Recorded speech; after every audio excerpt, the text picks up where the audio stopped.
27 রোজার রাতে সন্তান ফোন দিয়া বলে, বাবা আমি আগামীকাল রওনা দিলে রাত 2টা-3টায় গিয়া ঢাকায় নামবো, আমি সাহারি তোমাদের সঙ্গেই খাবো। মা বসে আছে, মায়ের সন্তানের বাবাও বসে আছে, সন্তান আসবে। রাত্র 2টা-3টা হয়ে গেছে, সাহারির সময় হয়ে গেছে, সন্তানের খবর নাই। শেষ টাইমে মা বাবা সাহারি খেয়ে ফজরের নামাজ পড়ে দরজার মধ্যে অপেক্ষা করতেছে, সন্তানের খবর নাই। 8টা, 9টা, 10টা বেজে গেছে, মায়ের মনটার ভালো লাগে না। স্বামীকে ডেকে বলে, স্বামীরে আমার সন্তান কই, আমার মনটা ভালো লাগে না, একটা ফোন লাগাও। স্বামী ডাক দিয়া বলে, চিন্তা করো না, ঈদের সময় যানজট থাকতে পারে, চলে আসবে। কিছুক্ষণ পর বাবার মনটাও ভালো লাগে না, বাইরে নেমে পায়চারি করতেছে। হঠাৎ করে একটা ফোন চলে আসছে। সন্তানের ফোন দেখে বাবার সে কি আনন্দ। ফোন রিসিভ করে যখনই সালাম দিল, অপর প্রান্ত থেকে সালামের উত্তরে সন্তানের কণ্ঠ পাওয়া যায় না। বাবা ডেকে বললেন, বাবা তুমি কে? এটা তো আমার সন্তানের কণ্ঠ নয়, তবে মোবাইলটা আমার সন্তানের। ওপার থেকে ডাক দেয়া বলে, আপনি কি এই লোকেই মোবাইলওয়ালার বাবা? বলে, হ্যাঁ। আপনি এখনো বাড়িতে কি করেন? আপনার যেই সন্তান ঢাকা থেকে গাড়ি নিয়া 2500-এর দিকে রওনা দিয়েছিল, ওই গাড়িটা 2500 পৌঁছতে পারে নাই। পথিমধ্যে সংঘর্ষে রাস্তার মধ্যেই অনেকগুলো মানুষ মারা গেছে, অনেক যুবকও তার মধ্যে আছে। রাস্তার পাশে সাদা কাপড় দিয়া ঢাকা। দেখেন আপনার সন্তান এই লাশের মধ্যে আছে কিনা। মোবাইলটা আমি রাস্তার পাশে পড়ে পাইলাম। বাবা পাগলের মতো একটা দৌড় দিছে। মা মনে করছে সন্তান বুঝি কাছাকাছি চলে আসছে। অন্যান্য সন্তানদের ডাক দেয়া বলে, তোরা কে, কোথায়, এদিকে আয়, তোদের ভাই বুঝি কাছাকাছি আসছে। আমার কলিজার টুকরা সন্তান, তোর বাবা যে আগায় আনতে গেছে, তাড়াতাড়ি নতুন চাদর বিছা, বালিশের কভার গুলো খুলে নতুন কভার লাগা, পানি গরম বসা, আমার সন্তান এসে গোসল করবে। আহারে সবাই ফুলের মেলা, ফুলের তোড়া নিয়ে অপেক্ষা করতেছে। 4টা বছর কলিজার টুকরা বাড়িতে নাই, বিদেশ থেকে আসবে। বাবা স্পটে গিয়া দেখেন অনেকগুলো লাশ সাদা কাপড় দিয়া ঢাকা। একটা একটা মাথার উপর থেকে কাপড় উঠান আর কৌতূহল বাড়তেছে, কাপড় উঠান আর কৌতূহল বাড়ে। হঠাৎ তাকায় দেখে কলিজার টুকরা সন্তান লাশের মিছিলে শামিল হয়ে গেছে। বাবা সন্তানকে ধরে কাঁদেন আর বলেন, বাবা এত আদর আপ্যায়ন তোর জন্য, এত প্রস্তুতি রে বাবা। তোর মা তোর পথে বসে আছে রে বাবা, কি জবাব দিব বল? তুই যেদিন রওনা দিয়ে বিদেশ চলে গেলি, তোর মা সারা রাত ঘুমায় নাই, দরজায় গিয়া তোর পথের দিকে তাকা রইছি। কত রাত আমি মা আমি বাবা দেখলাম, তোর মা গভীর রাতে বিছানায় নাই, খুঁজতে খুঁজতে দেখলাম দরজায় গিয়া তোর মা কাঁদে। কত রাত তোর মা তোর জন্যে নামাজ পড়তে পড়তে রাত্রটা নির্ঘুম কাটায় দিছে রে বাবা। কত রাত তোর মা তোর জন্যে দোয়া করতে করতে নির্ঘুম রাত্র কাটায় দিছে। এই 4 বছরে 8টা ঈদ, ঈদের সময় আমরা নতুন কাপড় কিনছি, নতুন কাপড় পরছি।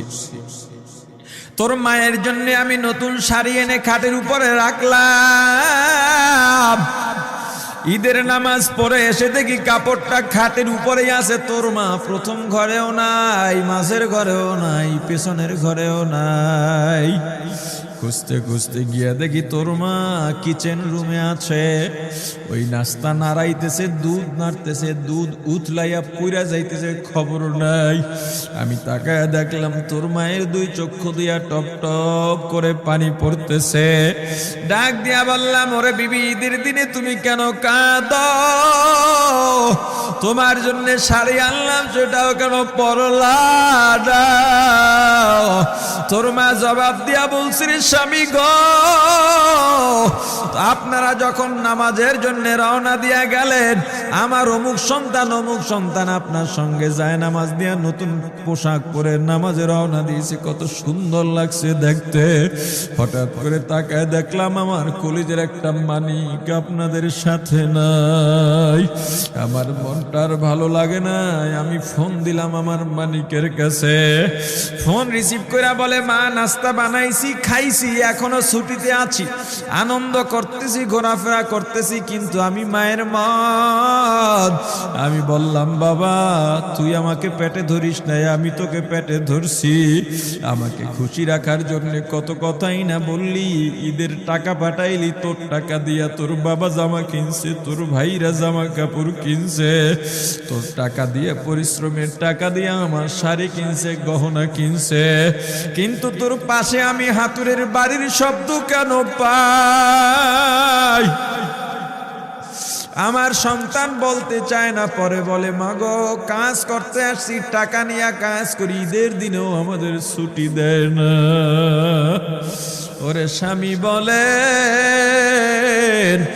ঈদের দিনেও যেই সন্তান কাজ করে, এই শ্রমের টাকার শাড়ি আমি মা কেমনে পরব রে? ওরে বাবা, আজকে তুই আসবি, খবর শুনে তোর মা এক সপ্তাহ আগের থেকে ঘুমায় না, তোর জন্য কত রঙের পিঠা বানাইছি, তোর জন্য কত আয়োজন, আমি তোর মাকে কি বলবো বাবা বল। বাবা সন্তানের লাশ অ্যাম্বুলেন্সে উঠে বাড়ির দিকে রওনা দিছে। আহারে বাড়ির কাছাকাছি আসছে, এদিকে মা দরজায় গিয়ে অপেক্ষা করতেছে, গাছের আড়াল দিয়া পথের দিকে তাকায় আছেন। দেখেন একটা গাড়ি আসতেছে, মায়ের সে কি আনন্দ, বাড়ির মধ্যে দৌড় দিছে, তোরা কই তাড়াতাড়ি আয়, ফুলের মালাগুলা নিয়ে আয়, গাড়ি এসে পড়ছে। বাড়ির দরজা দিয়ে যখন অ্যাম্বুলেন্সের হরেন দিয়া ঢুকতেছে, হুইসেল দিয়া ঢুকতেছে, মা একটা চিৎকার দিছে, ওরে এই মরণ গাড়ি আমার বাড়ি কেন, কার কপাল পুরুষে?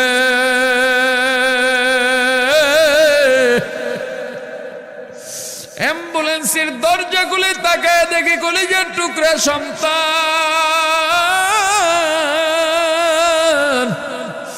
এমন ঘুমাইছে, আর জীবনেও উঠবে না। মা কাঁদেন আর বলেন, ওরে বাবা এটা তোর বিছানা নয়, নতুন চাদর বিছাইছি। বোন কান্দে আর বলে, ভাই আরে তোর জন্য ফুলের মালা পরাইছি, ফুলের মালা বানাইছি, একটু মালা পরাবো। মা ডেকে বলেন, রে সন্তান, 4টা বছর আমি তোর মা ডাক শোনার জন্য অপেক্ষা করছি, তোর জন্য গরম পানি করছিলাম, গোসল করবি, সেই গরম পানি যে তোর জীবনের শেষ গোসল হবে বুঝি নাই। ওরে পর্দালের মাগো, আর কোন ভাষায় বুঝাইলে বুঝবারে মা, দুনিয়ার জীবনটা ক্ষণস্থায়ী, এই দুনিয়ায় নাফরমানি করা যাবে না, এই দুনিয়ায় নাফরমানি করা যাবে না, অহংকার দেখাবার কিচ্ছু নাই, এই দুনিয়া ছেড়ে যাওয়া লাগবে। আল্লাহ এত দয়া করছেন, মায়া করছেন, ওই আল্লাহর সঙ্গে নাফরমানি করো না রে ভাই, ওই আল্লাহর নেয়ামতের অশুকরিয়া করো না,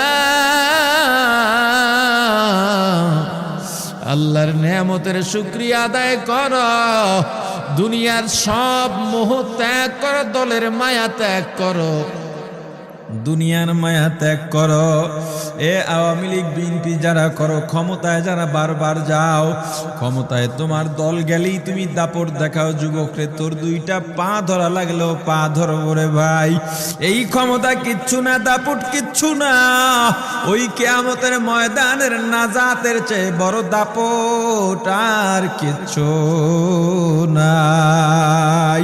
আল্লাহ রক্ত দিছেন, আল্লাহ জীবন দিছেন, আল্লাহর এই রক্ত আর জীবন দুনিয়ার কুফরি পুঁজিবাদী কুফরি গণতন্ত্রের জন্য দিস না, এই রক্ত আল্লাহর জন্য রাখ, এই জীবন আল্লাহর জন্য রাখ। আমার রাসূলের সুন্নাত দিয়া নিজেকে মোড়াইয়া নে, নিজের জীবনটা গড়াইয়া নে, ওই পরকাল হবে তোমার আমার জন্য মহা